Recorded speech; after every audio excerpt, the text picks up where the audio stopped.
Hello and welcome in food by Alvina. आज आपके साथ शेयर करूंगी मैं चिकन जिंजर की रेसिपी। जिंजर बहुत ही यूज़फुल है किसी भी सीज़न में और स्पेशली विंटर्स के अंदर। चाहे तो इसे नान के साथ सर्व कीजिए या चाहे तो राइस के साथ, दोनों ही सूरतों में ये बहुत ही मज़ेदार है। और इसको बनाने का तरीका भी बहुत ही आसान है। तकरीबन 10 मिनट्स के लिए आपने इसे बॉइलिंग वाटर में रखना है और फिर इजीली आप इसे पील ऑफ कर सकते हैं। पहले इसे अच्छे से ठंडे होने दीजिएगा और तभी आप इसे ग्राइंडर में ग्राइंड कीजिएगा। इसका अच्छे से पेस्ट बना लेंगे ताकि जो ग्रेवी है वो बहुत ही रनी बने चिकन जिंजर की। वाटर की क्वांटिटी इसमें तकरीबन 1/3 कप है। बाकी आप चाहें तो ड्रेन कर सकते हैं ग्राइंड करने से पहले ही। ये मैं एक लार्ज अनियन ले रही हूँ। अगर आपके पास लार्ज नहीं है तो आप 2 मीडियम भी ले सकते हैं।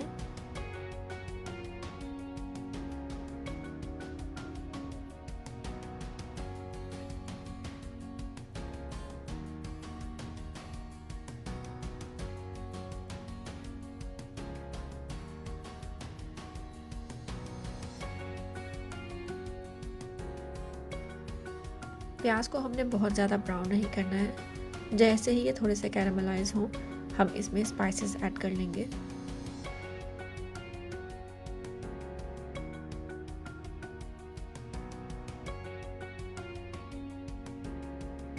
अब जो टोमेटो प्यूरी हमने रेडी की थी हम वो इसमें ऐड कर लेंगे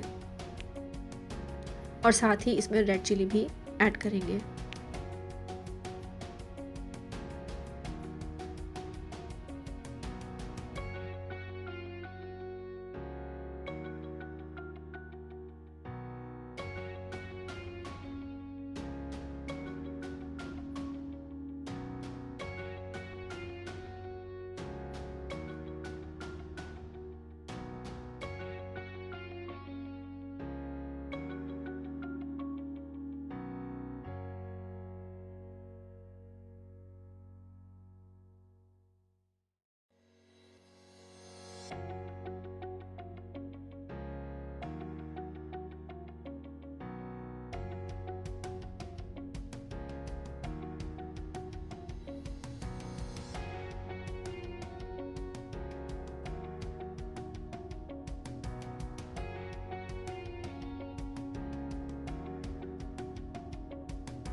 चिकन को भी मैंने बोनलेस लिया है और ये स्ट्रिप्स हैं। अगर आप चाहें तो विद बोन भी ले सकते हैं, लेकिन अगर आप बोनलेस ले रहे हैं तो उसका कुकिंग टाइम काफ़ी कम हो जाता है।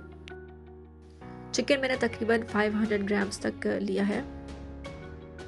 तो अगर आप ज़्यादा क्वांटिटी में बना रहे हैं तो आप स्पाइसेस की क्वांटिटी को भी उस हिसाब से मैनेज कर सकते हैं।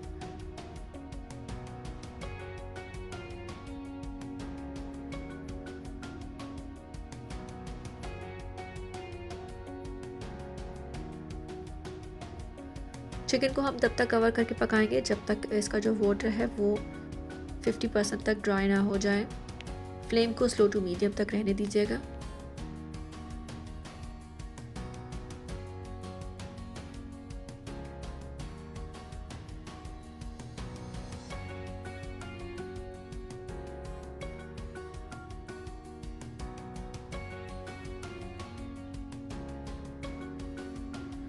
और जब 50% तक वाटर ड्राई हो जाए तो फिर इसके अंदर हम बाकी की चीज़ें ऐड करेंगे।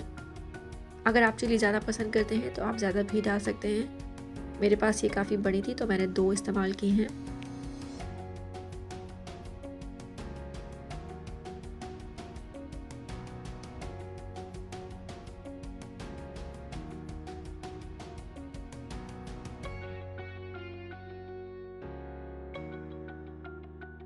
जिंजर ऐड करने के बाद आप स्लो टू मीडियम फ्लेम के ऊपर कवर कर कर इसको रख दीजिए ताकि जो जिंजर का अरोमा है वो बहुत ही अच्छे से इसके अंदर आ जाए।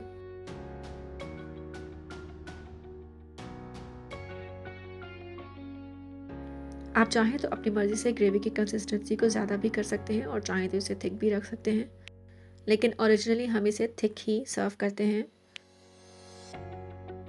और आखिर में हम इसमें तकरीबन 1 लेमन स्क्वीज़ कर लेंगे। और एक अच्छे से मिक्स के बाद ये बिल्कुल रेडी है सर्व करने के लिए। इसे नान के साथ एंजॉय करें या फिर राइस के साथ, ये बहुत ही मज़ेदार है। ज़रूर ट्राई कीजिएगा और अपने कमेंट्स ऐड करना मत भूलिएगा। और रेसिपी अच्छी लगी तो थम्स अप ज़रूर दीजिएगा। Thank you for watching.